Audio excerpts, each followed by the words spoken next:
Modern Drunkard magazine presents the 10 greatest alcohol icons of all time. The story behind the face on the bottle. Part 2. The Guinness Toucan. Who knew what a toucan could do? Guinness Stout. After relying on word of mouth for over 150 years, Guinness rolled out its first national advertisement on February 6, 1929, in the Daily Mail newspaper. We know this because it said so right at the top of the ad. More importantly, at the bottom of the ad was a new slogan: Guinness is good for you. Guinness soon paired that slogan with whimsical paintings by gifted artist John Gilroy. Guinness soon expanded their health claims campaign with the taglines, "Guinness for strength" and "Have a Guinness when you're tired." A fortuitous 1934 visit to a local zoo, some say it was a circus, inspired Gilroy to populate his art with animals instead of just humans. The "My Goodness, My Guinness" campaign was launched, featuring all sorts of beasts making off with pints of Guinness, including a pelican, a lion, a kangaroo, a crocodile, a sea lion, an ostrich, and a toucan. The pelican was originally intended to be the star of the band. Gilroy had this idea about encouraging Brits to drink a Guinness a day, with the pelican loading its beak with 7 pints, accompanied by a modified Dixon Lanier Merritt limerick. "A wonderful bird is the pelican. Its bill can hold more than its belly can. It can hold in its beak enough for a week. I simply don't know how the hell he can." Which didn't go over so well, making one wonder if it was the word hell or the suspicion that the pelican might swallow all 7 pints at once that stuck in the public's craw. Popular mystery writer and poet Dorothy L. Sayers was tapped to pen a less offensive rhyme. No stranger to homonyms, Sayers came up with this winning ditty. If he can say as you can, "Guinness is good for you," how grand to be a toucan. Just think what toucan do. Right. Screw that 1 pint a day nonsense. If their customers started drinking 2 a day, why, it would double their sales. And just imagine their sales if they could convince them to drink, say, 5 million pints a day. Just kidding. I'm certain that poster is referencing the 5 million pints they sold to the entire world per day. 2 pints and the toucan were plenty. Muscling aside the foul-mouthed seabird, the exotic understudy soon became the star of the show. It eventually went solo, and in time became synonymous with the Irish stout. Why it worked. The toucan's bright colors and the faraway locale it referenced were a welcome escape from the gray days of the economic depression of the 1930s and the wartime horrors of the 1940s. And its incongruity certainly hooked the imagination. What in high hell was a bizarre-looking tropical bird doing in Britain with a pint balanced on its beak? Evolution. Under Gilroy's firm hand, the toucan's physical appearance didn't vary a great deal during its long reign, aside from its smile becoming more pronounced and mysterious. Its pose, however, changed with the times. It flew in formation during the war, settled down with its mate when the war was over, and popped a bottle cap and announced it was opening time during the Reconstruction of the 50s and 60s. After nearly 50 years in the limelight, the toucan was retired in 1982, though it occasionally pokes its beak into their advertising. And toucan merch is still a big seller on the Guinness website. Dark secret. In 1936, Guinness put Gilroy to work drawing up ads for a marketing blitz they were going to lay on Nazi Germany. The ads never made it into production because, that whole World War II thing. Claim to fame. A 1962 advertising study vetted the Guinness Toucan as the most recognizable animal advertising icon in the world. Next up, the girl in the moon, from actress to astronaut, Miller High Life. Generations of high-lifers know her well, and they should. She's been giving them the eye from the neck of the champagne of beers for over a century. It's been widely speculated that the first iteration of the Miller Girl was as an animal tamer or circus performer because she carried a whip and dressed in an outlandish fashion. But the earliest ads reveal she was actually an actress on a theater stage whose role demanded she wear a Mexican witch hat and brandish a whip, and sometimes stand atop the planet Earth. She was a world tamer, if you will. She took a trip to the moon when A.C. Paul of Miller's marketing division got lost in the woods during an outing and had a vision of a girl in the moon, pointing the way back to civilization. Paul eventually found his way out of the woods, perhaps after sobering up a bit, and from then on, the Miller girl started dividing her time between standing on stage and sitting on the moon. Why it worked. Mysterious, otherworldly, and radiating gentility, the Miller girl is the very personification of understated class, which is perfect for a lager comparing itself to champagne. And if you think that champagne of beer's line is just some marketing guff, think again. When Miller High Life rolled out in 1903, it was meant to be a luxury item. Most drinkers at the time got their beer from barrels at the local bar. If they wanted to drink at home, they'd bring it home in a bucket. I'm not kidding. Beer in a bottle was already a novelty, and Miller took it to the next level by selling High Life in champagne-style bottles with foil wrapped around the cap, just like champagne. They also upped the carbonation and lightened the color to enhance the resemblance to bubbly. They advertised it in theater magazines and other highbrow publications. If you were drinking Miller High Life in the early 20th century, you were most likely a fancy pants living the high life. Evolution. The girl in the moon didn't immediately replace the earthbound actress of the early ads. Deep into the 1950s, both versions still appeared on their beer bottles and print ads. The major shift of the girl in the moon was from pointing the way with an outstretched arm to turning to give the consumer a frank and friendly stare. She disappeared from the cans in the 50s, but wasn't kicked off the bottles and print ads until the late 1960s, when Miller's new ownership decided to turn the champagne of beers into a working-class brand.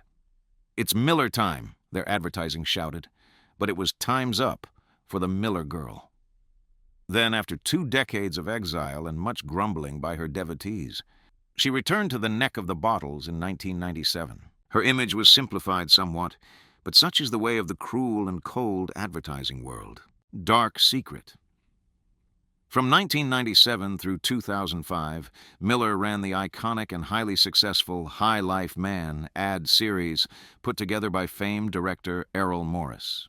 Click the link in the description to savor the archived commercials. They are quite excellent. The campaign revived the brand. However, when sales stopped climbing, Miller dropped the series in favor of a high-minded ad campaign featuring a talking real-life girl in the moon. It was met with an immediate and hostile backlash to the degree that Miller sacked the responsible advertising agency and killed the commercials. And they didn't stop there. Miller then scrubbed the entire internet of the commercials, and they are presently impossible to find. Claim to fame. The Miller Girl is the longest-lived brand icon in the history of American brewing. At its peak in 1979, Miller High Life was the #2 beer in the land. It has since fallen out of the top 20, well behind its upstart sibling Miller Lite. Next, the Jager Deer. Shoot me, shoot Jesus. Jägermeister. There is something unsettling about the level gaze of the Jägermeister deer. While most animal icons demurely look askance, this beast stares you directly in the eye. It also appears to have Christ on its side, or at least on its mind. Jägermeister is German for expert hunter, and if you examine the edge of the label, you'll find a German poem by Otto von Riesenthal, which roughly translates into, "This is the hunter's badge of honor, that he protect and nourish his game, hunt sportingly as is proper, and honor the Creator in creation." So what's with all the religious stuff, you might be wondering? The deer's got a neon cross stuck in its antlers, and the label's got some goofy rhyme kissing up to the Creator. What gives? Well, back around the 7th century, a pagan sportsman named Hubert was about to bag a magnificent stag when a glowing crucifix appeared between its antlers. And if that wasn't disconcerting enough, Christ himself gave a shout-out, proclaiming in a very loud voice, "Hubert, unless you turn to the Lord and lead a holy life, you shall quickly fall into the abyss of hell." Hubert didn't need to be told twice. He was soon ordained and spent the rest of his life putting the arm on the local pagans and idolaters when he wasn't erecting monasteries. Then, long after he died, he became Saint Hubert, patron saint of hunters and opticians, but that's a different story. So, in 1935, Kurt Mast, an avid hunter and inheritor of a venerable German distillery, adapted the legend and imagery of St. Hubert to his spanking new concoction. A combination of 56 herbs, roots, and spices, Jägermeister was meant to be something you'd more likely keep in your medicine rather than liquor cabinet. Early advertising swore it was a cure for incessant coughs, digestive problems, and other common ailments. It became somewhat popular in Germany, but that was about it. Until 1970, when the Jager Blitz was launched. It targeted nearly every country on the planet and was met with immediate success. Eschewing traditional advertising methods, the liqueur was introduced with the clever grassroots strategy of throwing bar parties, manned by squads of Jagerettes, and sponsoring hard-drinking metal bands, including Metallica, Pantera, and Slayer. Its rapid expansion was also facilitated by false rumors suggesting the liqueur contained deer blood and/or heroin extract. Why it worked. The Jager Deer is a very cleanly drawn and powerful symbol. Even though it was created almost a century ago, it doesn't seem the least bit dated. The fact that Jägermeister hasn't changed the symbol one bit, not even during the god-awful 1970s when nearly every brand logo was groovified into total crap, speaks volumes. When you have something that works and works well, don't screw around with it. Evolution. The Jager Deer hasn't changed a hair since it appeared 90 years ago, and isn't likely to, so long as it maintains its stranglehold on the liqueur shot niche. Dark secret.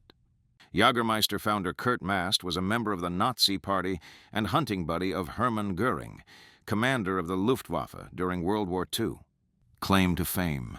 Jägermeister captured the much-prized middle ground between manly and girly shots and is presently the best-selling herbal liqueur in the world. Next, the Blue Bull. Pop the top, I dare you. Schlitz Malt Liquor.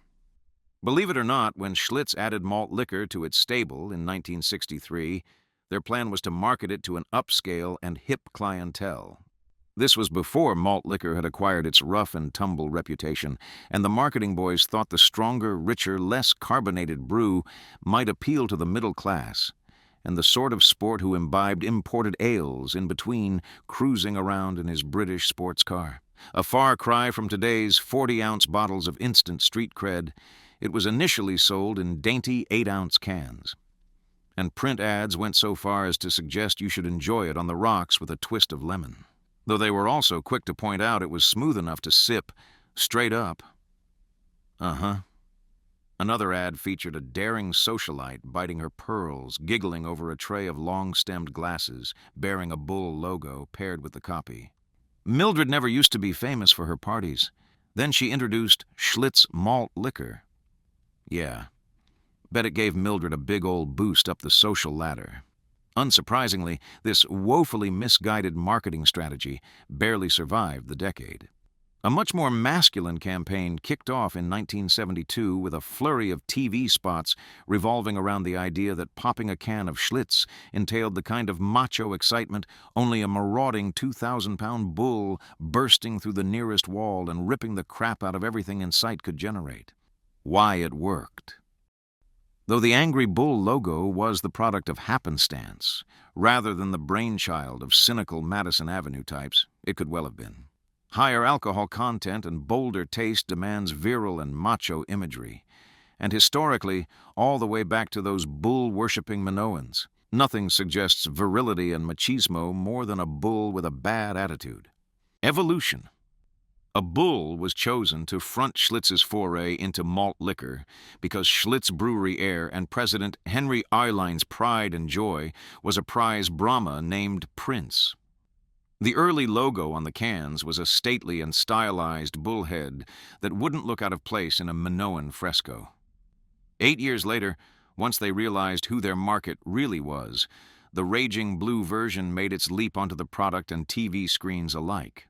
Since then, the icon hasn't changed much, aside from color changes for various spin-offs from the original formula. Dark secret. Zane, the one-ton Brahma bull featured in the TV spots, was a eunuch. He was neutered in his youth and reputedly was as gentle as a lamb and one hell of an actor. Claim to fame. In the Schlitz Malt Liquor commercials of the 70s and 80s, the bull menaced a slew of musical stars including Kool and the Gang, the Platters, the Spinners, the Average White Band, the Drifters, Teddy Pendergrass, the Four Tops, Wilson Pickett, the Commodores, Dr. Hook, the Marshall Tucker Band, and 38 Special. Next up, the Wild Turkey. The dirty bird comes clean. Wild Turkey Bourbon. According to company legend, Wild Turkey got its name via this charming tale. In 1940, Austin Nichols executive Thomas McCarthy brought a jug of undiluted high-proof bourbon to share with his friends during their annual turkey shoot.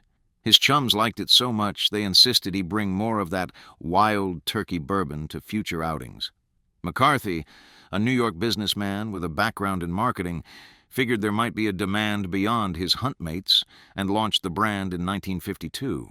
Nothing enthralls a bourbon drinker more than knowing the aged corn liquor he holds in his hand was conspired by a bewhiskered 19th century hillbilly, which explains why bourbon distilleries spend so much of their advertising budgets obsessing about their respective histories. Austin Nichols, originally a grocery company, likes to hint that they can trace their bourbon crafting lineage to 1855.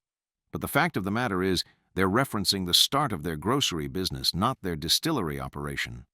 Though it hardly matters. Wild Turkey, under the firm hand of master distiller Jimmy Russell and his son Eddie, continues to produce excellent high-proof bourbons in an era when other distillers, see Jack Daniels, are watering down their whiskeys at the behest of marketing surveys. Why it worked. The Wild Turkey is a crafty and, might I say, tasty creature. Benjamin Franklin was so taken by its charms that he wanted it to be our fledgling nation's national symbol instead of the bald eagle.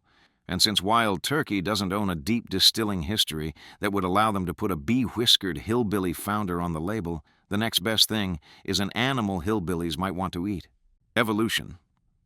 Aside from the usual simplification and shifts in posture, the turkey has changed very little during its relatively short history. While it appears on the entire range of Wild Turkey products, its position and size varies somewhat. It appears largest and proudest on the label of their 101 proof bourbon, and hides shamefully in the shadows on the bottle of their 71 proof honey liquor. Dark secret. It may say Real Kentucky on the label, but Wild Turkey is owned by Europeans. The French Pernod Ricard Group bought the distillery in 1980, and at the time, master distiller Jimmy Russell noted, "Wild Turkey is a little family distillery. It's just that the family lives in Paris." They are presently owned by the Campari Group, which is based in Italy. Claim to fame. Wild Turkey was Dr. Hunter S. Thompson's choice of liquor. He rarely traveled without at least one bottle in his suitcase.